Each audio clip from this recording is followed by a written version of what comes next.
जय सद्गुरुदेव, जय पच्चरणम। मेरे सद्गुरु की वाणी परम संत महात्मा यशपाल जी महाराज का प्रवृत्ति में निवृत्ति गृहस्थ धर्म का गीता सुधा भाष्य अध्याय 6 श्लोक 17। युक्ताहार विहारस्य युक्त चेष्टस्य कर्मसु युक्त स्वप्नावबोधस्य योगो भवति दुःखा। दुखों को नाश करने वाला योग तो यथा योग्य आहार विहार करने वाले का, कर्मों में यथा योग्य चेष्टा करने वाले का और यथा योग्य सोने तथा जागने वाले का ही सिद्ध होता है। चित्त की एकाग्रता में सहायक है जीवन की परिमितता। हमारा सब काम नपातुला होना चाहिए। औषध जैसे नाप तोल कर ली जाती है, वैसे ही आहार निद्रा भी नपी तुली होनी चाहिए। आहार विहार की शुद्धि कैसे प्राप्त हो? भोजन सात्विक हो। भोजन जब सामने आए भगवान के अर्पण करें। तत्पश्चात हर ग्रास भगवान की याद में प्रभु का प्रसाद समझकर पान करें। ऐसे आहार से भक्ति रस में पगा हुआ रक्त बनेगा, जिसका नेक फल यह होगा कि जब भी अवकाश मिलेगा मन ईश्वर की याद में स्वतः ही लगने लगेगा। दूसरी बात है विहार की शुद्धि। हमारी रहनी सहनी सरल, आडंबर रहित, सुंदर और सात्विक हो। हमारा विहार नियमित, शास्त्रानुकूल एवं पवित्र हो। हमारी निद्रा ईश्वरमय हो। योगी का सच्चा साधन क्षेत्र उसकी शैया ही है। जब संसार के सारे काम समाप्त हो जाएं, आप हैं, आपकी शैया है। अपने बिछौने पर ही बैठकर दो काम करें। पहला, आत्मनिरीक्षण। अपने आप से पूछें, आज कितने अच्छे काम आपसे बने जिनसे दूसरे व्यक्तियों की आत्मा को सुख और शांति पहुंची। अगर कुछ बना है तो उसे भगवान की कृपा ही समझें। प्रभु ने दया कृपा करके अवसर प्रदान किया। जो कुछ अच्छा कार्य अपने से हुआ, ऐसे कामों के फल को परमात्मा को अर्पण कर दें, क्योंकि उनकी ही कृपा से बन पाए। फिर सोचें, आप में कोई कमी तो नहीं है। यदि नजर आए तो उन कमियों में से सबसे छोटी कमी को पकड़ें, जो ऐसे ही हो जाती है और थोड़ा सा ध्यान देने से आसानी से दूर की जा सकती है। प्रभु से उससे छुटकारा पाने के लिए प्रार्थना करें, शक्ति मांगें और अगले दिन से उस छोटे खोटे काम का मन और इंद्रियों से त्याग कर दें। इस बात का विशेष ध्यान रखें कि जिस काम को छोड़ने का वायदा भगवान से किया जाए, उसे अवश्य पूरा करें। इससे इच्छा शक्ति बढ़ती चली जाएगी और थोड़े ही समय में अध्यात्म मार्ग में विशेष प्रगति दृष्टिगोचर होने लगेगी। तत्पश्चात प्रभु की हृदय से गहरी याद करें और उसी ध्यान में सो जाएं। इस अभ्यास से नींद पवित्र हो जाएगी, स्वप्न बदल जाएंगे और एक दिन ऐसा आएगा जब आत्मा कहेगी कि आप रात्रि भर प्रभु ध्यान ही करते रहे। शरीर सुस्ता लिया पर मन प्रभु याद में ही डूबा रहा। उठने पर जिह्वा पर प्रभु का नाम होगा और हृदय में उसका ध्यान। सोने के 6 घंटे पूजा में बदल जाएंगे। शुद्ध एवं पवित्र विहार, सुंदर रहनी सहनी प्राप्त होगी। One who wants to become a yogin, it is essential for him to be moderate in eating and recreation, moderate in exertion during the actions, moderate in sleep and wakefulness. Too much of austerity is not necessary for self realization. Austerity should not mean self torture. Some aspirants take asceticism as the goal, but they are highly mistaken. Outwardly physical renunciation does not help for self realization. What is really desired is the renunciation by the mind and intellect. What is desired for an aspirant of yoga is to have regulated and disciplined life. He should be moderate in food, sleep, and recreation. He should take measured and regulated diet. He should sleep and wake up at the prescribed time. Yuktahar Viharasya does not stop at that. It implies much higher meanings for a sadhak of yoga. His food should not only be moderate but sattvic, taken in the deep remembrance of the Lord to produce blood, which creates tendencies in the mind for thinking or remembering the Lord automatically. Unless the bloodstream changes and complete control over tastes is achieved, the practice of yoga is not possible. Similarly, a sadhak of yoga should not be satisfied by the literal meaning of yukta swapnav bodhasya. The term really implies much higher meanings. Our sleep should be dedicated unto the feet of the Lord. Our bed is the real field for practicing yoga. Before going to sleep, we should do two things on our bed itself. Spend a few minutes in self introspection. Dedicate any good acts done during the day unto the feet of the Almighty, as He created circumstances for their performance. Then repent on your weaknesses. The best method of repentance is to select the pettiest of them and promise before God to leave it from the next day. Do keep the promise, and you will find yourself well advancing on the path of spirituality. After self introspection, put your mind to the Lord and repeat the practice of concentration for a few minutes till your mind is deeply merged in His thought and sleep in His deep remembrance. This practice will change your sleep into prayer. When you get up in the morning, you would realize that you had been remembering the Lord throughout your sleep. Om. నా సద్గురు సందేశం గీతాసుధ పరసత్ మహాత్మా శ్రీ యశ్వాజీ మహారాజు వారిచే ప్రతిపాదించబడిన ప్రవృత్తిలో నివృత్తి గృహస్థ సాధకులకు గీతాభాష్యం అధ్యాయం 6 శ్లోకం 17. దుఃఖము నశింపజే యోగము యథాయోగ్యమైన విధానం పాటించే వారికి, యథాయోగ్యమైనగా నిద్రించే వారికి మరియు మేలుకు నుండి వారికి మాత్రమే సిద్ధిస్తుంది. జీవన విధానంలోని పరిమితత్వము చిత్తాగ్రతకు సహాయకారి అవుతుంది. మన ప్రతి పని లెక్క ప్రకారం జరుగుతూ ఉండాలి. మందులు ఏ విధంగా కొలత ప్రకారం గ్రహిస్తామో అదేవిధంగా ఆహారము, నిద్ర కూడా సంతులనంగా ఉండాలి. అన్ని చోట్ల సంతులనం పాటించాలి. ప్రతి ఇంద్రియంపైన నిఘా ఉండాలి. ఆహార విహారశుద్ధి ఎలా ప్రాప్తిస్తుంది?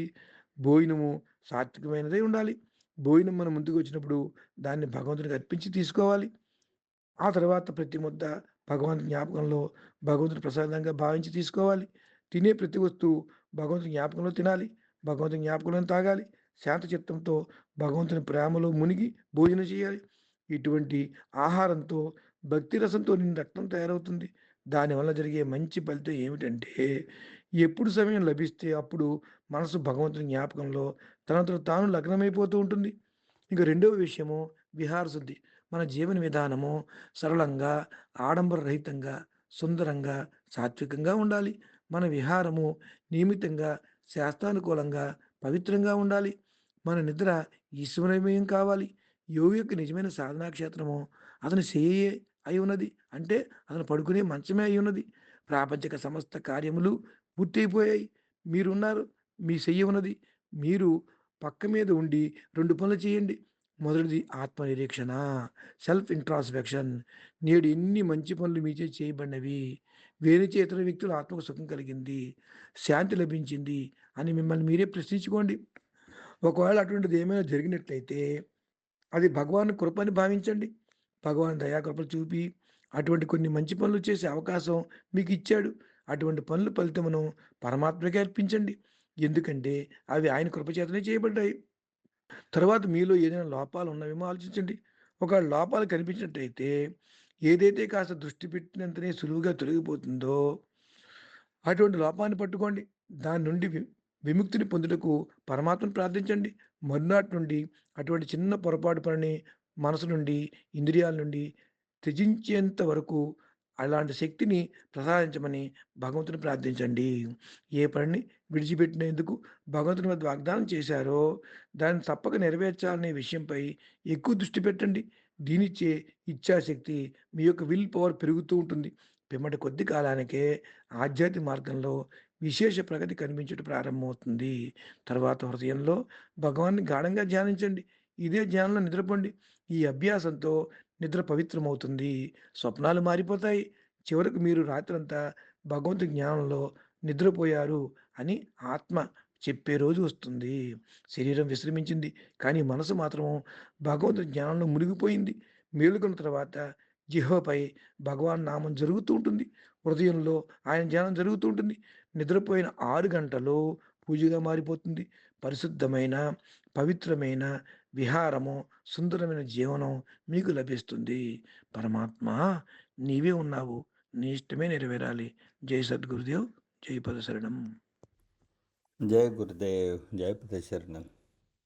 सर्व दुःखांचा नाश करणारा योग केवळ त्या व्यक्तीला साध्य होतो ज्याचा आहार आणि जीवनशैली योग्य आहे, जो आपल्या कृतीमध्ये योग्य प्रयत्न करतो आणि जो योग्य योगाने झोपतो आणि जागा होतो.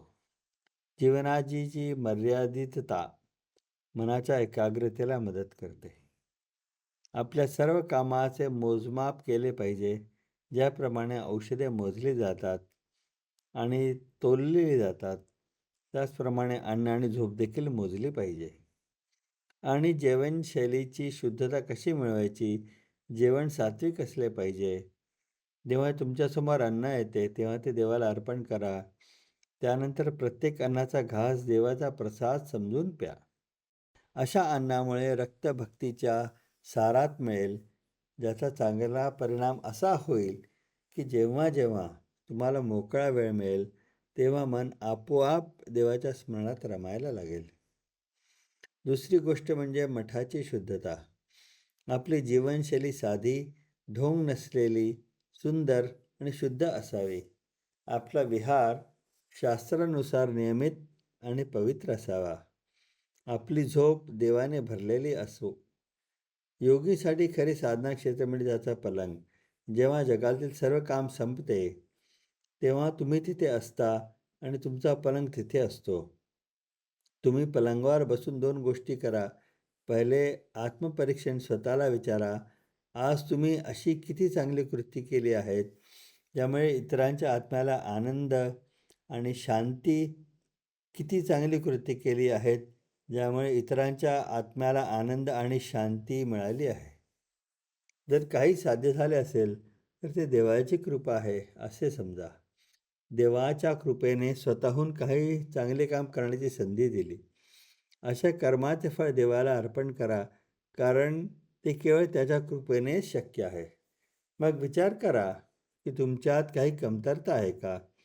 जर तुम्हाला काही त्रुटी आढळली असेल तर एखादी अगदी लहान त्रुटी देखील ओळखा, ज्या योगायोगाने घडतात आणि थोड्या लक्ष देऊन त्या सहजपणे दूर करता येतात. देवाला यापासून मुक्तता मिळावी म्हणून प्रार्थना करा, शक्ती मागा आणि दुसऱ्या दिवसापासून तुमच्या मनातून, इंद्रियामधून त्या छोट्याशा वाईट गोष्टींचा त्याग करा. देवासमोर तुम्ही जे काही काम सोडून देण्याचे वचन देतो ते तुम्ही पूर्ण केलेच पाहिजे, याकडे विशेष लक्ष द्या. त्यामुळे इच्छाशक्ती वाढत राहील आणि थोड्याच वेळात आध्यात्मिक मार्गात विशेष प्रगती दिसून येईल. त्यानंतर तुमच्या हृदयातून परमेश्वराचे स्मरण करा आणि त्या ध्यानात झोपी जा. या अभ्यासाने तुमची झोप शुद्ध होईल. स्वप्ने बदलताना असा दिवस येईल जेव्हा तुमचा विवेक म्हणेल की मी रात्रभर देवाचे स्मरण ध्यान करत आहात. शरीर विश्रांतीच होते, पण मन देवाच्या आठवणीत मग्न राहिले. जेव्हा तुम्ही जागे व्हाल तेव्हा परमेश्वराचे नाव तुमच्या जिभेवर असेल आणि त्याचे जाण तुमच्या हृदयात असेल. 6 तासांची झोप पूजेत रूपांतरित होईल. शुद्ध आणि पवित्र वातावरण तुम्हाला एक सुंदर जीवनशैली मिळेल. जय गुरुदेव, जय पदशरणम. സദ്ഗുരുവിൻ്റെ സന്ദേശം. ശരിയായ ഭക്ഷണക്രമവും ജീവിതശൈലിയും പാലിക്കുകയും കർമ്മങ്ങളിൽ ശരിയായ പരിശ്രമം നടത്തുകയും ശരിയായ യോഗയിലൂടെ ഉറങ്ങുകയും ഉണരുകയും ചെയ്യുന്ന വ്യക്തിക്ക് മാത്രമേ എല്ലാ ദുഃഖങ്ങളെയും ശമിപ്പിക്കുന്ന യോഗാവസ്ഥ നേടാനാകൂ. ജീവിതത്തിൻ്റെ പരിമിതി മനസ്സിൻ്റെ ഏകാഗ്രതയെ സഹായിക്കുന്നു. നമ്മുടെ എല്ലാ പ്രവൃത്തികളും നിരീക്ഷിക്കപ്പെടണം. മരുന്നുകൾ അളക്കുകയും തൂക്കുകയും ചെയ്യുന്നത് പോലെ ഭക്ഷണവും ഉറക്കവും അളക്കണം. ഭക്ഷണത്തിൻ്റെയും ജീവിതശൈലിയുടെയും പരിശുദ്ധി എങ്ങനെ കൈവരിക്കാം? ഭക്ഷണം സ്വാത്വികമായിരിക്കണം. ഭക്ഷണം നിങ്ങളുടെ മുൻപിൽ വരുമ്പോൾ അത് ദൈവത്തിന് സമർപ്പിക്കുക. അതിനുശേഷം അത് ദൈവത്തിൻ്റെ പ്രസാദമായി കരുതി ഭക്ഷിക്കുക. അത്തരം ഭക്ഷണം രക്തത്തെ ഭക്തിയുടെ സത്തയിൽ ലയിപ്പിക്കും. അതിൻ്റെ ഫലമായി നിങ്ങൾക്ക് ഒഴിവു സമയം ലഭിക്കുമ്പോഴെല്ലാം മനസ്സ് സ്വയമേവ ദൈവസ്മരണയിൽ മുഴുകാൻ തുടങ്ങും. രണ്ടാമത്തെ കാര്യം ആശ്രമത്തിൻ്റെ വിശുദ്ധിയാണ്. നമ്മുടെ ജീവിതശൈലി ലളിതമായും കപടതയില്ലാതെയും മനോഹരവും നിർമ്മലവുമായിരിക്കണം. നമ്മുടെ വിഹാരം വേദങ്ങൾക്കനുസരിച്ച് പതിവും പവിത്രവുമായിരിക്കണം. നമ്മുടെ ഉറക്കം ദൈവസ്മരണയാൽ നിറയട്ടെ. ഒരു യോഗിയുടെ യഥാർത്ഥ പരിശീലന മേഖല അവൻ്റെ കിടക്കയാണ്. ലോകത്തിലെ എല്ലാ ജോലികളും പൂർത്തിയാകുമ്പോൾ നിങ്ങൾ അവിടെയുണ്ട്. നിങ്ങളുടെ കിടക്കയും അവിടെയുണ്ട്. നിങ്ങളുടെ കിടക്കയിൽ ഇരിക്കുമ്പോൾ 2 കാര്യങ്ങൾ ചെയ്യുക. ആദ്യത്തേത് ആത്മപരിശോധന. മറ്റുള്ളവരുടെ ആത്മാവിന് സന്തോഷവും സമാധാനവും നൽകുന്ന എത്ര നല്ല പ്രവൃത്തികൾ നിങ്ങൾ ഇന്ന് ചെയ്തുവെന്ന് സ്വയം ചോദിക്കുക. എന്തെങ്കിലും ചെയ്തിട്ടുണ്ടെങ്കിൽ അത് ദൈവകൃപയായി കരുതുക. ദൈവം അനുഗ്രഹിച്ചതിനാൽ സ്വന്തമായി ചില നല്ല കാര്യങ്ങൾ ചെയ്യാനുള്ള അവസരം ലഭിച്ചു. അത്തരം പ്രവൃത്തികളുടെ ഫലം ദൈവത്തിന് സമർപ്പിക്കുക. കാരണം അത് സാധ്യമാകുന്നത് അവൻ്റെ കൃപ ഒന്നുകൊണ്ട് മാത്രമാണ്. പിന്നെ നിങ്ങളിൽ എന്തെങ്കിലും പോരായ്മകൾ ശ്രദ്ധയിൽപ്പെട്ടാൽ, യാദൃച്ഛികമായി സംഭവിക്കുന്നതും അല്പം ശ്രദ്ധിച്ചാൽ എളുപ്പത്തിൽ നീക്കം ചെയ്യാവുന്നതുമായ ഏറ്റവും ചെറിയ പോരായ്മകൾ പോലും തിരിച്ചറിയുക. അതിൽ നിന്ന് മുക്തി നേടാൻ ദൈവത്തോട് പ്രാർത്ഥിക്കുക, ശക്തി ചോദിക്കുക. അടുത്ത ദിവസം മുതൽ നിങ്ങളുടെ മനസ്സിൽ നിന്നും ഇന്ദ്രിയങ്ങളിൽ നിന്നും ആ ചെറിയ മോശം കാര്യം ഉപേക്ഷിക്കുക. ഈശ്വര സമക്ഷം ഉപേക്ഷിക്കുമെന്ന് നിങ്ങൾ വാഗ്ദാനം ചെയ്യുന്ന ഏതൊരു കാര്യവും നിങ്ങൾ ആവർത്തിക്കാതിരിക്കാൻ പ്രത്യേകം ശ്രദ്ധിക്കുക. ഇതോടെ ഇച്ഛാശക്തി വർദ്ധിച്ചുകൊണ്ടേയിരിക്കും. ചുരുങ്ങിയ സമയത്തിനുള്ളിൽ ആത്മീയ പാതയിൽ പ്രത്യേക പുരോഗതി ദൃശ്യമാകും. അതിനുശേഷം നിങ്ങളുടെ ഹൃദയത്തിൽ നിന്ന് ഭഗവാനെ ആഴത്തിൽ സ്മരിക്കുക. ആ ധ്യാനത്തിൽ ഉറങ്ങുക. ഈ പരിശീലനത്തിലൂടെ നിങ്ങളുടെ ഉറക്കം ശുദ്ധമാകും. സ്വപ്നങ്ങൾ മാറും. രാത്രി മുഴുവൻ ഈശ്വരനെ ധ്യാനിച്ചു കൊണ്ടിരിക്കണമെന്ന് മനസ്സിൽ ആഗ്രഹിക്കുന്ന ഒരു ദിവസം വരും. ശരീരം വിശ്രമിക്കുകയും പക്ഷേ മനസ്സ് ദൈവസ്മരണയിൽ മുഴുകുകയും ചെയ്യും. അവൻ ഉണരുമ്പോൾ ഈശ്വരനാമം അവൻ്റെ നാവിൽ ഉണ്ടാവും. ധ്യാനം അവൻ്റെ ഹൃദയത്തിലായിരിക്കും. 6 മണിക്കൂർ ഉറക്കം ആരാധനയായി മാറും. ശുദ്ധവും പവിത്രവുമായ അന്തരീക്ഷം നിങ്ങൾക്ക് മനോഹരമായ ഒരു ജീവിതശൈലി നേടുന്നതിന് സഹായകമാകും. പരമാത്മാവ് നീ തന്നെ, നിന്റെ ഇഷ്ടം പൂർണ്ണമാകട്ടെ. ജയ് സദ്ഗുരുദേവ്, ജയ് പതിശരണം. दुख के नाश करे वाला योग त सिद्ध होते उचित आहार विहार करे वाला के, अपन कर्म में यथा योग्य प्रयास करे वाला के, अयथा योग्य जागर सूता वाला के। चित्त के एकाग्रता में एकटा संतुलित जीवन बड़ सहायक होते। सबटा काज नापल जोखल हेबाक चाही। जेना औषध नाप कर लेल जाइत अछि, तहिना आहार निद्रा से हो नापल हेबाक चाही। आहार विहार के शुद्धि केना प्राप्त कयल जाय? भोजन सात्विक हुए। भोजन आगू पड़ैत देरी भगवान के अर्पण कयल जाय। फिर एक एक कौर भगवान के याद में प्रसाद बुझ कर ग्रहण कयल जाय। एहन आहार से भक्ति रस में पागल रक्त बनैत अछि, जाहिसँ कखनो कनि अवकाश भेटला पर मौन स्वतः भगवानक ध्यान करऽ लागैत अछि। दोसर गप भेल बिहारक शुद्धि के। रहन सहन सहज, बिना कोनो आडंबर के असात्विक हुए। विहार नियम से शास्त्रानुकूल आ पवित्र हुए। निद्रा भगवानक ध्यान में हुए। योगी के असल साधन क्षेत्र ओकर बिछौना होइत अछि। संसार के सबटा काज समाप्त भेला पर मात्र साधक होइत अछि आ ओकर शैया रहैत अछि। अपन बिछौने पर बैस कऽ 2टा काज करू। सबसँ पहिने आत्मनिरीक्षण कऽ कऽ अपना आपसँ पूछू जे आइ कतेक काज दोसर के आत्मा के सुखी करय वाला भेल। जँ किछु भेल अछि तऽ ओहि काजके भगवानक कृपा बुझू। भगवाने के कृपा रहनि जे ई नीक काज करयके अवसर भेटल। एहन कार्यसँ भेटयवला फलके परमात्माके अर्पण कऽ दिअ। आब फेर विचार करू जे अपनामे कतहु कोनो कमी तऽ नहि अछि।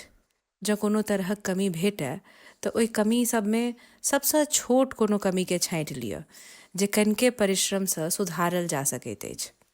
ओहि कमीके सुधार लेल परमात्मासँ प्रार्थना करू आ अगिला दिनसँ ओहि काजके मोन आ शरीरसँ त्यागि दिअ। एकर विशेष ध्यान राखयके चाही जे जाहि सुधार लेल भगवानसँ प्रार्थना कयल जाय ओहि काजके निश्चित छोड़ि देल जाय। एहिसँ इच्छा शक्ति बढ़ैत चल जाइत अछि आ कनिके समयमे अध्यात्म मार्गमे विशेष प्रगति देखाय लागत। एकर बाद भगवानके ध्यान करयके चाही आ ओहि ध्यानमे सुतबाक चाही। एहि अभ्याससँ नींद पवित्र भऽ जायत, स्वप्न बदलि जायत आ एक दिन एहनो बुझायत जेना भरि राति भगवानक ध्यान करैत रहलहुँ। शरीर सुस्ता लेलक मुदा मोन प्रभु यादमे लागल अछि। उठला पर भगवानके जाप मोनमे सुनाई पड़त आ हृदयमे प्रभुके ध्यान बुझायत। सूतऽ कालके 6 घंटा अहिना पूजामे बदलि जायत। रहन सहन आ विहार शुद्ध आ पवित्र भऽ जायत। अखिल भारतीय संत मत सत्संग, पंजीकृत दिल्ली, मुख्यालय B20 CC colony, Rana Pratap Bagh के सामने, दिल्ली। सत्संग आश्रम संत यशरूप तपोभूमि परिसर, अनंगपुर, जिला फरीदाबाद, हरियाणा।